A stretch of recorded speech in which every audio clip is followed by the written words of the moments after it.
Good evening my dear friends. स्वागत है आपका मेरे YouTube channel Kamal ji classes में।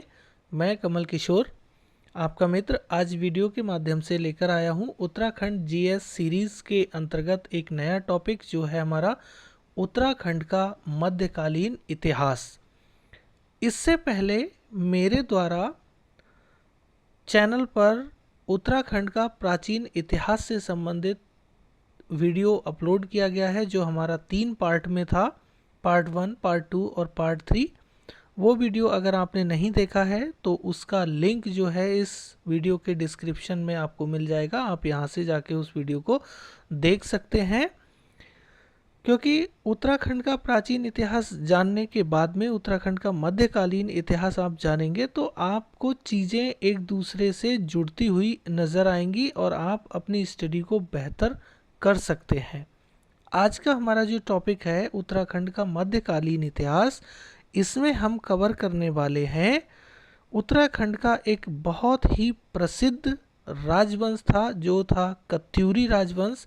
इससे संबंधित मोस्ट इम्पॉर्टेंट 21 क्वेश्चंस को। तो आइए बिना देरी के शुरू करते हैं आज का वीडियो। लेकिन इससे पहले यदि आप मेरे चैनल पे नए हैं तो कृपया चैनल को सब्सक्राइब कर लीजिए, पास में लगे बेल आइकन को दबा दीजिए जिससे चैनल पे अपलोड होने वाले वीडियो का नोटिफिकेशन आपको शीघ्र मिल सके। वीडियो आपको पसंद आते हो तो वीडियो को लाइक कीजिए, अपने दोस्तों में शेयर कीजिए और कमेंट के माध्यम से हमें बताइए कि हमारा चैनल आपकी एजुकेशन में कितना मददगार साबित हो रहा है। तो शुरू करते हैं फटाफट आज का वीडियो जो है कत्यूरी राजवंश से।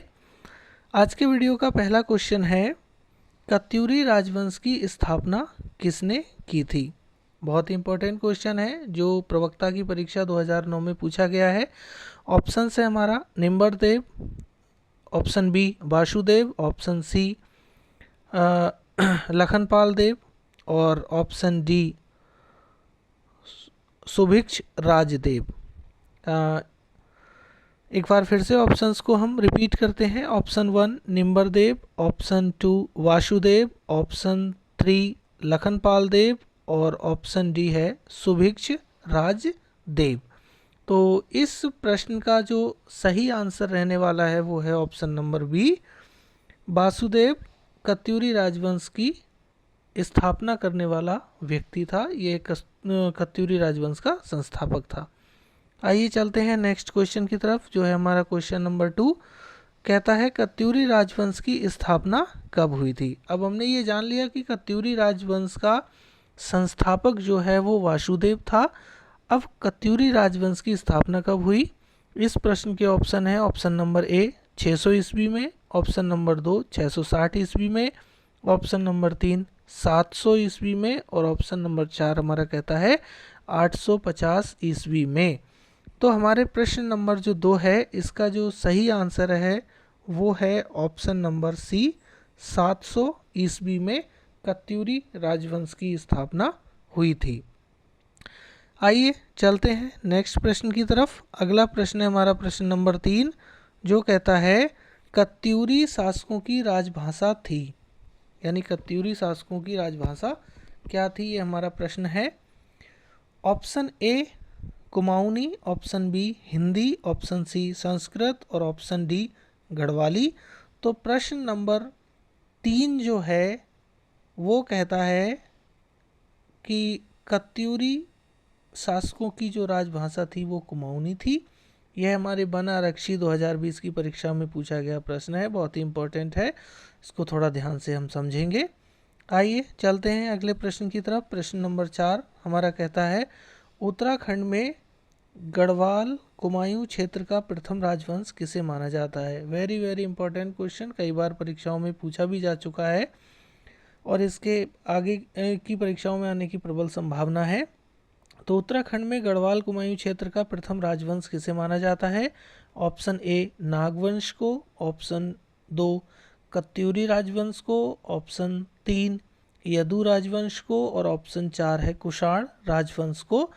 तो प्रश्न नंबर जो 4 है उसका सही आंसर है ऑप्शन नंबर बी, कत्यूरी राजवंश को गढ़वाल कुमायूं क्षेत्र का प्रथम राजवंश माना जाता है। नेक्स्ट क्वेश्चन की तरफ चलते हैं हम।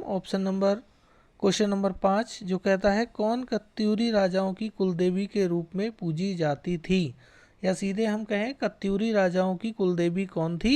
यह समाज कल्याण अधिकारी 2017 की परीक्षा में पूछा गया प्रश्न है, महत्वपूर्ण प्रश्न है। Option A Kamakhya, B Saraswati, C Lakshmi और डी नंदा देवी। तो पांचवें प्रश्न का जो सही आंसर है वो है option number D, Nanda Devi Katyuri राजाओं की कुलदेवी के रूप में पूजी जाती थी। बहुत ही महत्वपूर्ण प्रश्न है। आइए चलते हैं नेक्स्ट क्वेश्चन की तरफ। प्रश्न नंबर 6 जो यूके पीसीएस की परीक्षा 2005 में पूछा गया है, बहुत महत्वपूर्ण प्रश्न है। उत्तराखंड में प्राचीन ऐतिहासिक स्थान जो कत्यूरी शासकों का मुख्य स्थान रहा है वह कौन सा था, या सीधी भाषा में हम कहें उत्तराखंड में कत्यूरी शासकों का जो प्राचीन ऐतिहासिक स्थान रहा है वह कौन सा है। 4 ऑप्शन है। Option A Dunagiri, option B Jageshwar, option C Bageshwar और ऑप्शन डी द्वाराहाट। तो प्रश्न नंबर जो 6 है उसका सही आंसर है option number C Bageshwar. Uttarakhand में प्राचीन ऐतिहासिक स्थान जो कत्यूरी शासकों का मुख्य स्थान रहा है वह बागेश्वर है। आइए चलते हैं नेक्स्ट क्वेश्चन की तरफ। प्रश्न नंबर हमारा जो 7 है एक और महत्वपूर्ण प्रश्न है जो कहता है उत्तराखंड में किस शासन को स्वर्ण युग के रूप में जाना जाता है। यह कनिष्ठ सहायक 2018 की परीक्षा में पूछा गया प्रश्न है। ऑप्शन हमारे 4 दिए गए हैं इस प्रश्न के। ऑप्शन नंबर ए कत्यूरी साम्राज्य, बी मगध साम्राज्य, सी कुड़िन साम्राज्य और डी गोरखा साम्राज्य। तो प्रश्न नंबर जो 7 है उसका सही आंसर है ऑप्शन नंबर ए कत्यूरी साम्राज्य को उत्तराखंड का स्वर्ण युग के रूप में जाना जाता है। नेक्स्ट है हमारा प्रश्न नंबर 8 जो कहता है कत्यूरी वंश की प्रारंभिक राजधानी क्या थी। ऑप्शन 4 दिए गए हैं। पहला ऑप्शन है कार्तिकेयपुर, दूसरा चमोली, तीसरा जोशीमठ और चौथा है चंपावत। तो 8वें प्रश्न का जो सही उत्तर रहेगा वो रहेगा जोशीमठ। कत्यूरी वंश की जो शासक थे उनकी प्रारंभिक राजधानी जोशीमठ थी। नेक्स्ट क्वेश्चन है हमारा प्रश्न नंबर 9 जो कहता है कत्यूरियों की राजधानी का पांडुकेश्वर ताम्रपत्र में वर्णित नाम है। Again this is one of the most important question. ये उत्तराखंड ARO 2019 की परीक्षा में पूछा गया प्रश्न है। प्रश्न कहता है कि कत्यूरियों की राजधानी का पांडुकेश्वर ताम्रपत्र में वर्णित क्या नाम है। ऑप्शन 4 हैं। Option A Karbirpur, option B Kartikeyapur, option C Tankanpur और ऑप्शन डी हर्षपुर। तो प्रश्न नंबर जो 9 है इसका जो सही आंसर है वो है ऑप्शन नंबर बी कार्तिकेयपुर। कत्यूरियों की राजधानी का पांडुकेश्वर ताम्रपत्र में जो वर्णित नाम है वो है कार्तिकेयपुर। नेक्स्ट है हमारा प्रश्न नंबर 10 जो कहता है कत्यूरी राजवंश की शीतकालीन राजधानी कहाँ स्थित थी। ये भी एक इम्पोर्टेंट प्रश्न है। ऑप्शन दिए गए हैं। Option A Gopeshwar, option B Dhikuli, option C Ranikhet और ऑप्शन डी है कोटद्वार। तो प्रश्न नंबर 10 जो है इसका जो सही आंसर है वो है option number B Dhikuli. Katyuri राजवंश की शीतकालीन राजधानी ढिकुली में स्थित थी। नेक्स्ट प्रश्न है हमारा प्रश्न नंबर 11 जो कहता है कि कत्यूरी शासकों ने द्वाराहाट में कितने मंदिरों का निर्माण कराया था। इंपॉर्टेंट क्वेश्चन है। Option A 25, option B 30, option C 35 and option D 45। तो प्रश्न नंबर 11 का जो सही उत्तर रहने वाला है वो है ऑप्शन नंबर बी 30। कत्यूरी शासकों ने द्वाराहाट में 30 मंदिरों का निर्माण कराया था। याद रखेंगे वीडियो में आने वाले सभी प्रश्नों को पॉज करके आप खुद से सॉल्व करने की कोशिश कीजिए, क्योंकि खुद से सॉल्व करने से एक आपकी एक्स्ट्रा समझ विकसित होगी और दूसरा आपका साथ में प्रैक्टिस और रिवीजन दोनों होता रहेगा। तो चलिए बढ़ते हैं आगे। नेक्स्ट है हमारा प्रश्न नंबर 12 जो कहता है जोशीमठ के रणचूलाकोट राजधानी स्थानांतरित करने वाले शासक कौन थे। जोशीमठ से रणचूला कोट राजधानी स्थानांतरित करने वाले शासक कौन थे? Option A Basant Dev, option B Kharpar Dev, option C Asanti Dev और ऑप्शन डी भूदेव। तो प्रश्न नंबर 12 का सही उत्तर है वो है ऑप्शन नंबर सी आसंती देव। जोशीमठ से रणचूला कोट राजधानी स्थानांतरित करने वाले शासक आसंती देव थे। नेक्स्ट क्वेश्चन है हमारा प्रश्न नंबर 13, जो कहता है कि कत्यूरी शाखा के अंतर्गत आसंती देव वंश का अंतिम शासक कौन था? ये भी इंपॉर्टेंट क्वेश्चन है। ऑप्शन है हमारे 4। पहला ऑप्शन है काचल्य देव, दूसरा अशोक चल, तीसरा है ब्रह्मदेव और चौथा है बसंत देव। तो प्रश्न नंबर 13 का सही उत्तर है ऑप्शन नंबर सी ब्रह्मदेव।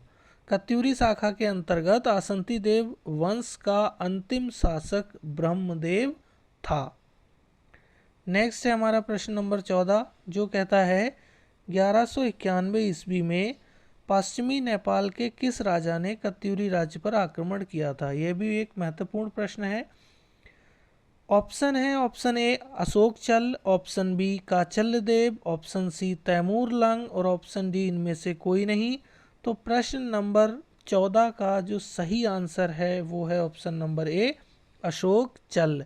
1191 ईस्वी में पश्चिमी नेपाल के अशोक चल नामक राजा ने कत्यूरी राज्य पर आक्रमण किया था। नेक्स्ट क्वेश्चन है हमारा क्वेश्चन नंबर 15, जो कहता है 1223 ईस्वी में नेपाल के किस शासक ने कुमायूं पर आक्रमण कर कत्यूरी राज्य पर अपना अधिकार प्राप्त कर लिया था? 1223 ईस्वी में नेपाल के किस शासक ने कुमायूं पर आक्रमण कर कत्यूरी राज्य पर अपना अधिकार प्राप्त कर लिया था? ऑप्शन 4 हैं। Option A Timur Lang, option B Ashok Chal, option सी काचल्य देव और ऑप्शन डी ब्रह्मदेव। तो 15वें प्रश्न का जो सही आंसर है वो है ऑप्शन नंबर सी काचल्य देव। 1223 ईस्वी में नेपाल के काचल्य देव ने कुमायूं पर आक्रमण कर कत्यूरी राज्य पर अपना अधिकार प्राप्त कर लिया था। ऑप्शन नंबर सी इस प्रश्न का सही उत्तर होगा। सारे प्रश्नों को ध्यानपूर्वक सॉल्व करने की कोशिश कीजिए। आपकी परीक्षा की दृष्टि से बहुत ही महत्वपूर्ण प्रश्न है और आपकी स्टडी में कहीं ना कहीं आपको मदद ज़रूर करेंगे। तो वीडियो को बिना स्किप किए पूरा देखिए, आपको बहुत मज़ा आने वाला है इस वीडियो में। नेक्स्ट क्वेश्चन है क्वेश्चन नंबर 16, जो कहता है चंपावत के बालेश्वर मंदिर से प्राप्त अभिलेख किस शासक से संबंधित हैं? क्वेश्चन एक बार फिर सुन लीजिए। चंपावत के बालेश्वर मंदिर से प्राप्त अभिलेख किस शासक से संबंधित हैं? ये वैयक्तिक सहायक पर्सनल असिस्टेंट की परीक्षा 2018 में जो हुई थी उसमें पूछा गया प्रश्न है। ऑप्शन है 4। Option A Suhel Dev, option B Kachalya Dev, option C Yahadev और ऑप्शन डी चंद्र देव। तो प्रश्न नंबर 16 का जो सही आंसर है वो है ऑप्शन नंबर बी काचल्य देव। चंपावत के बालेश्वर मंदिर से जो प्राप्त अभिलेख हैं वो काचल्य देव नामक शासक से संबंधित हैं। आइए चलते हैं इस वीडियो के नेक्स्ट क्वेश्चन की तरफ। हमारा प्रश्न नंबर 17 है, जो कहता है कत्यूरी काल में तैमूर लंग द्वारा हरिद्वार पर किस वर्ष आक्रमण किया गया था? Again this is one of the most important question. Options है हमारे। ऑप्शन ए 1375 ईस्वी में, ऑप्शन बी 1388 ईस्वी में, ऑप्शन सी 1398 ईस्वी में और ऑप्शन डी 1402 ईस्वी में। तो प्रश्न नंबर 17 जो है जिसका सही आंसर है वो है ऑप्शन नंबर सी 1398 ईस्वी में। कत्यूरी काल में तैमूर लंग द्वारा हरिद्वार पर 1398 ईस्वी में आक्रमण किया गया था। आइए चलते हैं नेक्स्ट क्वेश्चन की तरफ। अगला प्रश्न है हमारा प्रश्न नंबर 18, जो कहता है कत्यूरी प्रशासन में तहसील स्तर की प्रशासनिक इकाई को कहा जाता था। ये कनिष्ठ सहायक की परीक्षा 2018 में जो संपादित हुई थी उसमें पूछा गया प्रश्न है। ऑप्शन हमारे 4 दिए गए हैं। Option A Karmant, option B सीमांत, सरमांत, सॉरी सीमांत नहीं सरमांत है, ऑप्शन डी सी धर्मांत और ऑप्शन डी इनमें से कोई नहीं। ऑप्शंस को एक बार फिर देख लीजिए। Option A Karmant, option B Sarmant, option C Dharmant और ऑप्शन डी इनमें से कोई नहीं। तो प्रश्न नंबर 18 का जो सही आंसर है वो है ऑप्शन नंबर ए कर्मांत। कत्यूरी प्रशासन में तहसील स्तर की प्रशासनिक इकाई जो है उसे कर्मांत कहा जाता था। नेक्स्ट क्वेश्चन है हमारा प्रश्न नंबर 19, जो कहता है कत्यूरी राजवंश के मुख्य राजमिस्त्री को कहा जाता था। Option A Narpati, option B Karika, option C Ghatpal और ऑप्शन डी इनमें से कोई नहीं। तो प्रश्न नंबर 19 जो है इसका सही आंसर है ऑप्शन नंबर बी करिका। कत्यूरी राजवंश के मुख्य राजमिस्त्री को करिका कहा जाता था। नेक्स्ट है हमारा प्रश्न नंबर 20, जो कहता है कि किस कत्यूरी सैनिक ने तीलू रौतेली वीरांगना पर हमला किया था। बहुत ही महत्वपूर्ण प्रश्न है। पहले हम इस प्रश्न को सॉल्व कर लें, उसके बाद में हम तीलू रौतेली के विषय में कुछ जानकारी आपको प्रदान करते हैं। ऑप्शन हमारा ए है Chandu Rajwar, option B Ram Singh, option C Ramu Rajwar और ऑप्शन डी इनमें से कोई नहीं। तो क्वेश्चन नंबर जो 20 है इसका जो सही आंसर रहेगा वो रहेगा ऑप्शन सी रामू रजवार। किस कत्यूरी सैनिक ने तीलू रौतेली पर हमला किया था? तो रामू रजवार नामक सैनिक ने तीलू रौतेली पर हमला किया था। अब हम बात करते हैं तीलू रौतेली कौन थी इनके विषय में क्योंकि इनसे कभी परीक्षाओं में क्वेश्चन पूछे जाते हैं और पूछे जा सकते हैं। तो तीलू रौतेली जैसे रानी लक्ष्मीबाई एक भारत की वीरांगना थी, वैसे ही उत्तराखंड की वीरांगना थी तीलू रौतेली, जिनका जन्म 8 अगस्त 1661 ईस्वी को हुआ था। इसीलिए प्रत्येक वर्ष 8 अगस्त को इनकी जयंती मनाई जाती है और इस दिन उत्तराखंड के लोग पेड़ लगाते हैं। इनका जो मूल नाम था वो तिलोत्तमा देवी था। ये उत्तराखंड के पौड़ी गढ़वाल जिले में पैदा हुई थी। 15 वर्ष की आयु में ये रणभूमि में कूद पड़ी थी और 22 वर्ष की आयु तक 7 युद्ध लड़ने का श्रेय इनको दिया जाता है। यह प्रश्न भी पूछ जा सकता है कि 22 वर्ष की आयु तक 7 युद्ध लड़ने का श्रेय निम्नलिखित में से किसे दिया जाता है।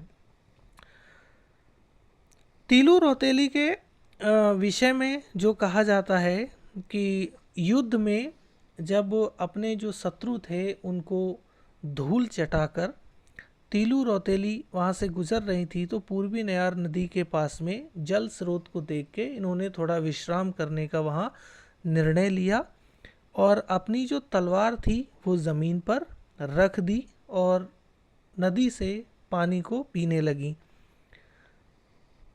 इस बात का फ़ायदा उठाकर जो रामू रजवार नामक सैनिक था वो छुपा हुआ था, उसने तीलू रौतेली की तलवार को उठाकर उन पर पीछे से हमला कर दिया और यह हमला इतना खतरनाक था जिनमें तीलू रौतेली की जान चली गई, लेकिन उन्होंने मरने से पहले अपनी कटार से रामू रजवार नामक जो सैनिक था उसको भी हम लोग भेज दिया था। एक ऐसी वीरांगना, एक वीर योद्धा महिला थी तीलू रौतेली, जिनके सम्मान में उत्तराखंड सरकार ने तीलू रौतेली पेंशन योजना चलाई है। यह पेंशन योजना उन महिलाओं को मिलती है जो कृषि कार्य करते समय विकलांग हुई हैं। वर्तमान में उत्तराखंड में कई सारी महिलाएं इस पेंशन योजना का लाभ उठा रही हैं। और दूसरा, साल 2006 से प्रारंभ जो तीलू रौतेली राज्य स्त्री शक्ति पुरस्कार है, प्रतिवर्ष विभिन्न वीरता के क्षेत्र में काम करने वाली महिलाओं को दिया जा रहा है, जिसमें साल 2021 से कोरोना योद्धा के तौर पे काम करने वाली महिलाओं को भी शामिल किया गया है। तो उत्तराखंड सरकार ने तीलू रौतेली, जो कि एक वीरांगना महिला थी, उनके सम्मान में ये 2 स्कीम चलाई हैं। ये बहुत ही निडर, साहसी और उत्तराखंड की शान कही जाने वाली तीलू रौतेली थी, उनके विषय में मैंने थोड़ी जानकारी आपको प्रदान की। आइए चलते हैं हम नेक्स्ट प्रश्न की तरफ, जो हमारा इस वीडियो का अंतिम प्रश्न होने वाला है। प्रश्न नंबर 21, जो कहता है कत्यूरी शासकों की मुख्य शाखाएं कौन सी थीं। ऑप्शन 4 दिए गए हैं, डोडी के मल्ल, ऑप्शन बी आसंती देव वंश, ऑप्शन सी अस्कोट के रजवार और ऑप्शन डी ये सभी। तो प्रश्न नंबर 21 जो आज की वीडियो का अंतिम प्रश्न है, इसका जो सही आंसर है वो है ऑप्शन नंबर डी, यह सभी। कत्यूरी शासकों की जो मुख्य शाखाएं थीं वो डोडी के मल्ल, आसंती देव वंश और अस्कोट के रजवर, ये सभी की सभी शाखाएं इनकी थी। तो आज के वीडियो में हम बस इतना ही रखते हैं। मिलते हैं आपसे नेक्स्ट वीडियो में, जिसमें हम डिस्कस करेंगे कुमायूं का चंद राजवंश, उससे महत्वपूर्ण प्रश्नों को, और उनको हम डिटेल स्टडी करेंगे।